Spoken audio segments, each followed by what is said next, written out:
আসসালামু আলাইকুম। আশা করি সবাই ভালো আছেন। আজকে আপনাদের সাথে শেয়ার করব ২ ধরনের ভাপা পিঠা রেসিপি। ফার্স্টে এখানে আমি চালের গুঁড়ো নিয়েছি। তারপর মিষ্টি ভাপা পিঠা যেহেতু ফার্স্টে বানাবো, তাই এটার জন্য আমার লাগবে নারকেল, সাথে লাগবে হচ্ছে গুড়। এখানে আমি নারকেলগুলোকে দেখতেই পাচ্ছেন একটু লম্বা লম্বা করে কেটে নিয়েছি, মানে হচ্ছে কুড়িয়ে নিয়েছি আর কি। আর সাথে নিয়েছি হচ্ছে গুড়। এই গুড়টাকেও আমি ছোট ছোট টুকরো করে কেটে নিয়েছি। দেন একটা মোটামুটি মিডিয়াম, আপনারা যতটুকু সাইজের পিঠা বানাবেন ওই সাইজের একটা বাটি নিয়ে নেবেন।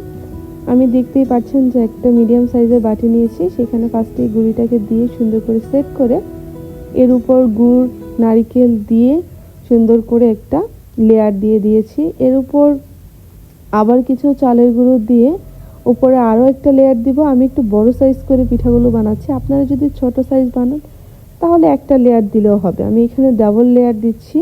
ডাবল লেয়ার দিলে খেতেও খুব মজা হয়। আর এরপর দেখতেই পাচ্ছেন যে খুব সুন্দর করে এটাকে কভার করে নিয়েছি গুঁড়ি দিয়ে। দেন একটা ভেজা কাপড় বা শুকনো কাপড় হলেও হবে। আমি একটা সুতি শুকনো কাপড় নিয়ে নিয়েছি। আমি আজকে পিঠাটা কলসিতে বানাবো। দেখতেই পাচ্ছেন এখানে একটা কলসি নিয়েছি, তার মধ্যে আগে থেকে পানি গরম করে নিয়েছি। এরপর সুন্দর করে পিঠাটা কলসির উপর দিয়ে ঢাকনা দিয়ে ঢেকে দিয়েছি। এরপর এটা চুলা থেকে নামিয়ে সুন্দর করে পরিবেশন করে ফেলেছি। চুলার ফ্লেমটা থাকবে মিডিয়াম টু হাই হিট, তাহলে দেখবেন খুব দ্রুত এই পিঠাটা হয়ে যাবে। এই তো দেখতেই পাচ্ছেন কত সুন্দর 2 লেয়ারের আমার ভাপা পিঠা হয়ে গেছে।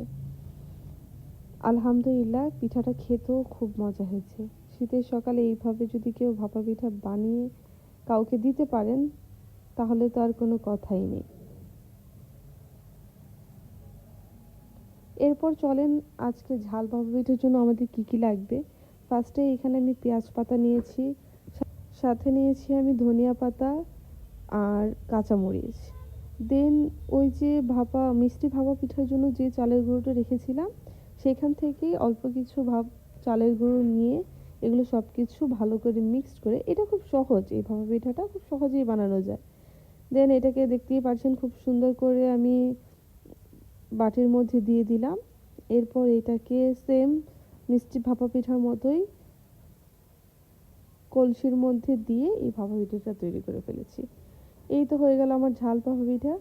এইটা আপনারা চাইলে যে কোনো কিছু দিয়ে খেতে পারেন, বিশেষ করে আর গরু মাংস দিয়ে এটা খেতে খুব বেশি মজা।